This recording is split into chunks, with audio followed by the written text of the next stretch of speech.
નમસ્તે વિદ્યાર્થી મિત્રો, આજે આપણે ચેપ્ટર નંબર 10 જોઈએ. 10 ની અંદર માપન એટલે કે માપવું. શેનું શું માપવું? તો કે ભાઈ તમે ચોરસ આપ્યું જેની પરિમિતિ આપો, માપો. લંબચોરસ આપ્યું એની પરિમિતિ માપો. વર્તુળ આપ્યું છે તો એનું પરિઘ માપો. પછી તમને એવું લાગે કે આપણે ક્ષેત્રફળ શોધવું છે તો ક્ષેત્રફળ આધાર આ માપનની અંદર પરિમિતિ અને ક્ષેત્રફળ અલગ અલગ આકાર આપશે. એના પરિમિતિ કાં શોધવાની હશે કાં ક્ષેત્રફળ શોધવાના. હવે પરિમિતિ માટે આપણે નક્કી કરશું કે ભાઈ પરિમિતિ એવી છે તો એના સૂત્ર અલગ અલગ આકાર માટે. તો કે ચોરસની પરિમિતિ બરાબર 4 ગુણ્યા લંબાઈ. લંબચોરસની પરિમિતિ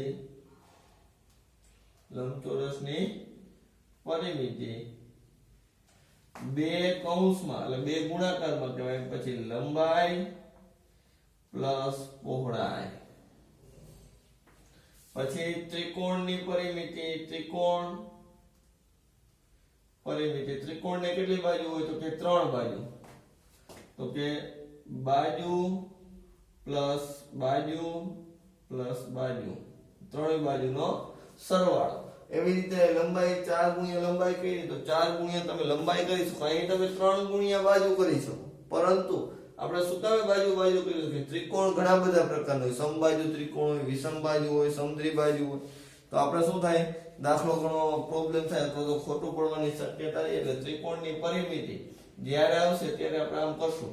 પણ એમ કે સમબાજુ ત્રિકોણ ની પરિમિતિ તમને કહે તો તમે લખી દો 3 ગુણ્યા બાજુ. શું કામ? તો કે 3 બાજુનું માપ કેવું હશે? સરખું હશે. પછી એમ કે નિયમિત ચતુષ્કોણની પરિમિતિ. નિયમિત એટલે બધી બાજુ સરખી હોય એવી. નિયમિત ચતુષ્કોણની પરિમિતિ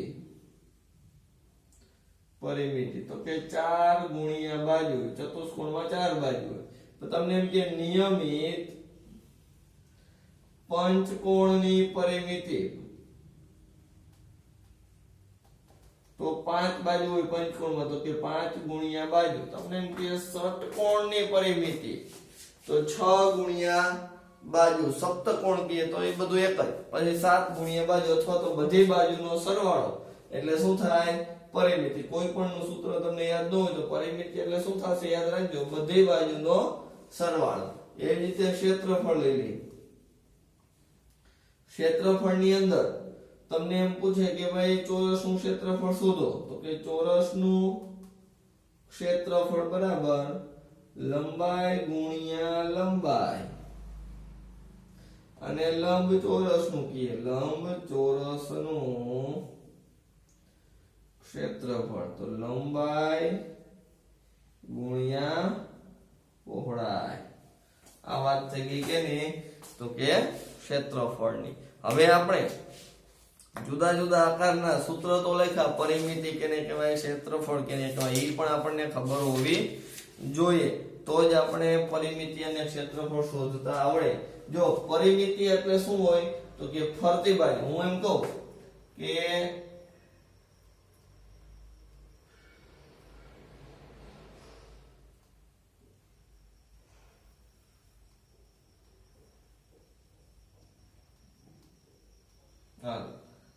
અમે શું કે ખાટલા જેવું બનાવ્યું. એમ તો કઈ મારે દોરી બાંધવી ફરતી બાજુ. ચારેય બાજુ મારે શું કરવી છે? દોરી બાંધવી. વચમાં કઈ બાંધવી નથી. હું એમ કહું કે ખેતર છે, આ ખેતર, અને ફરતી બાજુ વાડ કરવી. શું બનાવવું છે મારે? તો કે વાડ કરવી. ખેતરને વાડ કરવી. એટલે ચારે બાજુ થાય, વચમાં કે વાડ થાય નહીં. તો મારે શું ગોતવાનું હોય? પરિમિતિ ગોતવાનું હોય. શું ગોતવાનું હોય? પરિમિતિ. પરંતુ એમ કહું ખેતર છે, ખેડવું એટલે મારે આ બધું ખેડવું પડે, બધો વિસ્તાર આવરી લેવો પડે. તો મારે શું ગોતવું પડે? ક્ષેત્રફળ. મતલબ તો કે જો હું મારા મકાનને ફરતી બાજુ ખાલી કલર કરું, લાઇનિંગ કરું આ બોર્ડની ફરતે એમ ડિઝાઇન બનાવી, તો એ મારે બોર્ડની પરિમિતિ ગોતવી પડે. પણ બોર્ડે કેટલી જગ્યા રોકી, તો આ ફરતી બાજુ જગ્યા ન રોકે, બધું રોકી દીધું. તો મારે શું ગોતવું પડે? ક્ષેત્રફળ ગોતવું પડે. એટલે પરિમિતિ અને ક્ષેત્રફળમાં તમને એ તફાવતની ખબર હોવી જોઈએ. હવે આપણે 10.1 ની અંદર અમુક દાખલા જોઈએ. સ્વાધ્યાય 10.1. તો જુઓ 10.1 ની અંદર તમને ઘણા બધા આકાર આપ્યા છે અને એમ કીધું છે નીચે આપેલી આકૃતિની પરિમિતિ શોધો. એક આકાર દાખલા તરીકે તમને આમ કીધો છે,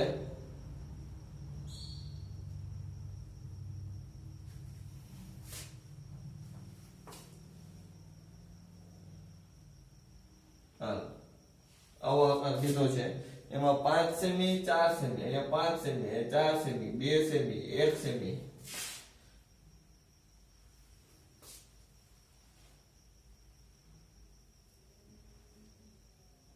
2 સેમી અને 1 સેમી. પછી તમને એમ કીધું પરિમિતિ શોધો. તો સાવ સિમ્પલ, તમને મેં હમણાં જ કીધું કોઈ પણ ની પરિમિતિ શોધવી હોય તો શું કીધું? બધી બાજુનો સરવાળો. અહીંયા આકાર આપણે નક્કી નથી થતો, તો અહીં લખશું પરિમિતિ બરાબર 4 + 5 + 2 + 1. 4 ને 5 9, 10 ને 2 12 સેમી. આ શું થઈ ગઈ? આકારની પરિમિતિ. હજી એક આકાર તમને આપી દીધો છે, આવો પંચકોણ. કેવો આપી દીધો? પંચકોણ. 4 સેમી, આ 4 સેમી, પછી બાજુ બધી 4 સેમી જ છે. જો બધું સરખું હોય તો સાવ સહેલી પરિમિતિ શોધવી. પરિમિતિ બરાબર 4 ગુણ્યા બાજુ, સોરી 4 નહીં, શું કામ 4 નહીં? તો કેટલી બાજુ? 1 2 3 4 ને 5. તો 5 ગુણ્યા બાજુ, 5 ગુણ્યા 4, 4 50 ને 20 સેમી, અથવા તો 4 + 4 + 4 + 4 + 4. કેટલી વખત ખરો? 5 વખત. અહીંયા કેમ બધી બાજુનો સરવાળો કર્યો એમ તમે અહીંયા પણ બધી બાજુનો સરવાળો કરી પણ જવાબ લખી શકો.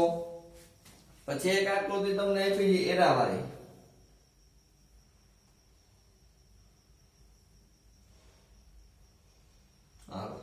આવો એરા આપ્યો છે અને એના માપ આપ્યા છે આપણને 4 સેમી 4 સેમી, આ 4 આ 4. પછી તમને રકમની અંદર 1 સેમી એ પહોળાઈ આપી દીધી છે 0.5 સેમી. અહીંયા તમને કેટલા આપ્યા છે? 0.5, અહીંયા 0.5 અને 2.5, 2.5 અહીંયા 2.5 અને 2.5. તમને તેમાં સૂત્ર મૂકું, તમે આમાં સૂત્ર મૂકી શકો નહીં, કારણ કે આકૃતિ જે એવી પરિમિતિ બરાબર તમારે શું કરવાનું? તો કે પરિમિતિ એટલે બધી બાજુના માપનો સરવાળો. તો હું કરી શકું 1 + 4 + 0.5 + 2.5 + 2.5 + 0.5 અને +4. મેં શું કર્યું? બધા માપને એક વખત સરવાળામાં લખી લીધા. હવે 1 ને 4 5, 5 ને 4 9, પછી પોઈન્ટ વાળા એટલે કે દશાંશ ચિહ્ન વાળા 0.5 અને 2.5 એટલે કેટલા થાય? તો કે 3. 3 ને 3, 3 ને 3 6, તો કેટલા થશે કુલ? 15 સેમી. કેટલું થશે? 15 સેમી. હવે તમને અંદાજ આવી ગયો હશે કે આપણે જ્યારે પરિમિતિ કે કોઈ પણ આકારની, તો તમારે શું કરવાનું? જે બાજુ આપી છે જેટલી બાજુ એ બધી બાજુના માપનો સરવાળો કરવાનો. 2-3 આકાર છે એ તમારે જાતે કરવાના છે. તમારે શું કરવાનું છે? એ આકારનું જાતે કરી લેવાના છે. હવે દાખલા નંબર આપણે 2 જોશું. આ કેટલામો દાખલો હતો આકૃતિ વાળો? તો કે પહેલો. એમાં શું હતું? ખાલી પરિમિતિ. આકૃતિ આપી છે, પરિમિતિ શોધવાની. તો એ તમારે કરવાનો થાય. તમને ખબર પડી ગઈ છે પરિમિતિ એટલે બધી બાજુના માપનો સરવાળો. દાખલા નંબર 2 માં જુઓ 40 સેમી લંબાઈ, 10 સેમી બાજુ. 40 સેમી લંબાઈ, 10 સેમી પહોળાઈ. 10 સેમી બાજુ, 40 સેમી લંબાઈ અને 10 સેમી બાજુઓ ધરાવતું એક લંબચોરસ ડબ્બાનું ઢાંકણું ચારે બાજુથી ડબ્બા માથે ટેપ બાંધવાની છે. મેં હમણાં જ કીધું ચારે બાજુને ડબ્બાની ફરતે ટેપ બાંધવી, બીજું કંઈ કરવું નથી. પરિમિતિ તો કે પરિમિતિ બરાબર કેની પરિમિતિ તો કે લંબચોરસની પરિમિતિ બરાબર 2 ગુણ્યા લંબાઈ પ્લસ પહોળાઈ. 2 લંબાઈ કેટલી 40 પ્લસ 10 50 100 સેમી. તો કેટલી મારે લંબાઈ જોશે 100 સેમી. એટલે કે જેમાં મીટરની ટેપ જોતી હોય તો આપણે લખી શકીએ 1 મીટર બરાબર 100 સેમી.